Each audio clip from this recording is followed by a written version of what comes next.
नमस्कार दोस्तों, स्वागत है आपका हमारे चैनल पर, जहां हम भारत की अद्भुत और गौरवशाली कहानियों को आपके सामने प्रस्तुत करते हैं।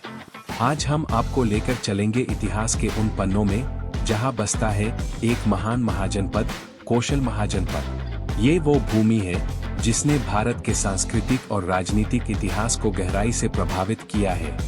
कौशल महाजनपद की उत्पत्ति।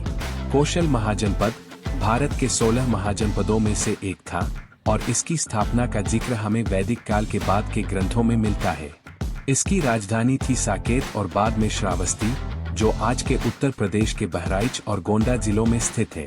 यह महाजनपद इतना शक्तिशाली था कि इसकी सीमाएं पूर्व में मगध और पश्चिम में पंचाल महाजनपद तक फैली हुई थी। राजनीतिक और आर्थिक महत्व। कौशल की राजनीतिक स्थिति बहुत मजबूत थी। इसके शक्तिशाली राजा, विशेषकर राजा प्रसेनजित, मगध के सम्राट अजातशत्रु के समकालीन थे।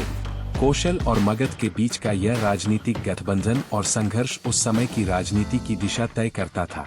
कौशल की धरती न सिर्फ राजनीतिक दृष्टि से, बल्कि आर्थिक रूप से भी बहुत समृद्ध थी। गंगा और सरयू नदियों के तट पर बसे होने के कारण यहाँ की कृषि अत्यधिक उन्नत थी। व्यापारी और किसान दोनों ही इस राज्य की आर्थिक रीढ़ थे। धार्मिक और सांस्कृतिक विरासत। कौशल सिर्फ राजनीतिक ताकत नहीं था, बल्कि धार्मिक और सांस्कृतिक केंद्र भी था। कहा जाता है कि महात्मा बुद्ध ने अपने जीवन के कई महत्वपूर्ण वर्ष कौशल महाजनपद में बिताए थे। श्रावस्ती ही वह स्थान था जहां उन्होंने सबसे अधिक वर्षावास किए और उपदेश दिए।